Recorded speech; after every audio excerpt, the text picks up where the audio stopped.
જો તમે સુરત શહેરના નાગરિક છો, તમે સુરત શહેરના મતદાર છો, તમને ખબર છે કે ચૂંટણી આવી રહી છે અને તમારા વિસ્તારના કોર્પોરેટર કોણ છે, તમારો વોર્ડ કયો છે એ તમે જાણો છો, તો હું તમને જણાવી રહ્યો છું કે તમે ચૂંટેલા કોર્પોરેટરોએ તમારી માટે કયા કયા કામ મંજૂર કરાવ્યા.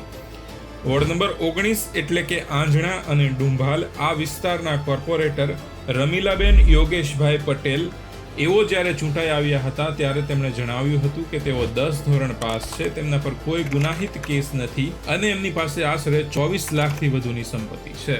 હવે જાન્યુઆરી 2021 થી ડિસેમ્બર 2025 સુધીમાં રમીલાબેને સુરત મ્યુનિસિપલ કોર્પોરેશનમાંથી 37 કામ મંજૂર કરાવ્યા છે અને જેની રકમ 80 લાખથી વધુની છે. હવે આજે 37 કામ મંજૂર કરાવવામાં આવ્યા છે, એમાંથી 21 કામ રોડ સંબંધિત મંજૂર કરાવાયા છે જેની રકમ 52 લાખથી વધુની છે. પાણી સંબંધિત 2 કામ મંજૂર કરાવાયા છે જેની રકમ 61,000થી વધુની છે. સ્ટ્રીટ લાઇટના 2 કામ મંજૂર કરાવાયા છે જેની રકમ 64,000થી વધુની છે. ડ્રેનેજ લાઇનનું એક પણ કામ મંજૂર કરાવાયું નથી. આરોગ્ય સંબંધિત 1 કામ મંજૂર કરાવાયું છે જેની રકમ 5 લાખથી વધુની છે.